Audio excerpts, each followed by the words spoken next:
Bonjour, bonjour à nouveau. Alors, dans cette vidéo-là, on va parler des histoires. Qu'est-ce que c'est les histoires?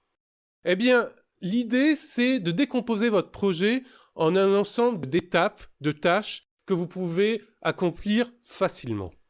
Eh bien, pour ce faire, on utilise le concept d'histoire. Alors, les histoires, c'est des façons de décomposer votre projet pour que vous puissiez les réduire à un certain nombre de tâches spécifiques, indépendantes les unes des autres, et donc pour pouvoir les réaliser en même temps, sans qu'elles se gênent les unes les autres, et qu'elles soient facilement mesurables dans le temps. Ça, c'est vraiment l'idée d'une histoire, c'est que vous puissiez la réaliser en un temps raisonnable, et que votre objectif final soit clair pour tout le monde, c'est-à-dire la définition du done, c'est-à-dire la définition de « ça y est, c'est fait ». Ça y est, c'est fait, ça doit être clair pour tout le monde. Donc, il y a différents types d'histoires. Et pour ceux qui connaissent la méthode agile, ils vont me dire « Mais pourquoi tu parles d'histoire? On dit story en méthode agile. » Non, non, non. Alors, on va faire une petite digression sémantique. La story en méthode agile, en fait, ça se réfère à un type d'histoire, et en anglais, on appelle ça plutôt user story, ce qu'on appelle la story en français.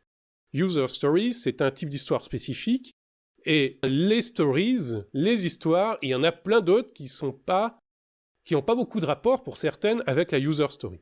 Pour ceux qui connaissent la méthode agile, vous en connaissez au moins une autre qui est l'épique. L'épique, c'est une histoire dont on n'est pas encore sûr de la fin, qui s'étend sur un temps non négligeable, c'est-à-dire plusieurs sprints. Référez-vous à la vidéo précédente pour savoir ce qu'est un sprint.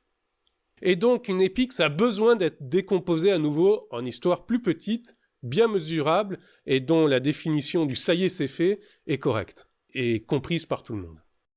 Donc, le graphique que vous voyez là, l'espèce d'arbre, en haut, on a les histoires les plus petites, celles que vous réalisez objectivement dans vos sprints, celles où vous codez. Ou alors, si vous faites du marketing agile, vous mettez un article sur Facebook ou des choses comme ça. Donc, la user story, c'est celle qui est faite pour produire des fonctionnalités utilisateurs. L'idée de cette user story, c'est que l'utilisateur final voit une différence. Il voit une nouvelle fonctionnalité apparaître, un nouveau bouton sur votre interface, un post sur Facebook, c'est aussi en marketing agile une user story. C'est celle que tout le monde connaît quand on s'y connaît un peu en méthode agile. Mais il y en a d'autres. Parce qu'il y a des cas particuliers où vous devez faire avancer votre projet sans forcément que le client, que l'utilisateur final voit une différence. Alors il y en a deux notables qui sont le spike et le NFR.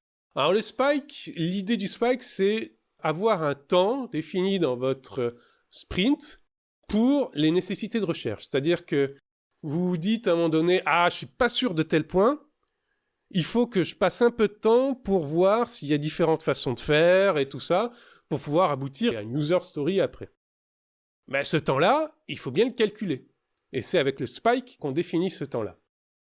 Le NFR, c'est toutes les tâches qui ne sont pas du tout visibles de l'utilisateur final, mais qui sont absolument nécessaires pour la réussite de votre projet. En gros, un NFR, c'est acheter un nouveau serveur, renouveler une licence Microsoft. Ça, c'est des NFR. C'est-à-dire que l'utilisateur final, il n'en a rien à faire de ça, mais si vous ne voulez pas mettre votre projet en péril, il faut absolument les faire. Alors, toutes ces petites histoires-là, on les réunit dans ce qu'on appelle donc une épique, qui est une histoire un peu plus grande, une grande histoire, qui doit donc forcément être découpée. Et en fait, là, j'ai pris dans le mauvais sens, parce que l'idée, c'est que quand votre projet, vous commencez à le découper, vous partez du bas, dans la saga, le thème, l'initiative dont on parlera après, et vous le découpez petit à petit pour arriver au bout, à la user story, au spike et au NFR.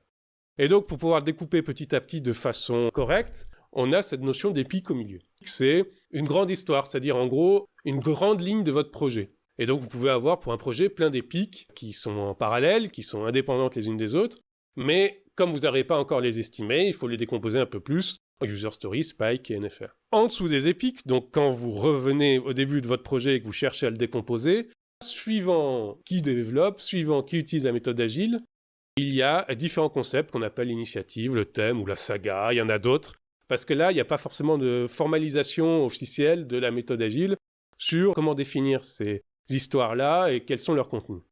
Alors, moi, j'aime bien le terme de saga, mais par exemple, chez Jira, qui est donc une entreprise que les développeurs connaissent, eux, ils utilisent le terme d'initiative et même ils utilisent le terme de thème pour parler de deux choses un peu différentes, mais là, c'est vraiment jouer sur les mots, et comme il n'y a pas de formalisation officielle, en gros, vous faites un peu comme vous le sentez, et vous y allez itérativement, hein, c'est la méthode agile.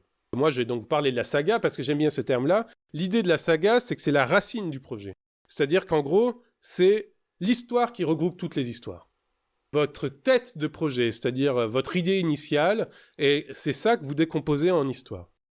Et comme j'aime bien le terme saga, parce que ça va bien avec le terme épique, c'est des termes mythologiques, je propose le terme Yggdrasil pour définir donc cet arbre, cette hiérarchie des histoires. Yggdrasil, dans la mythologie nordique, c'est l'arbre-monde.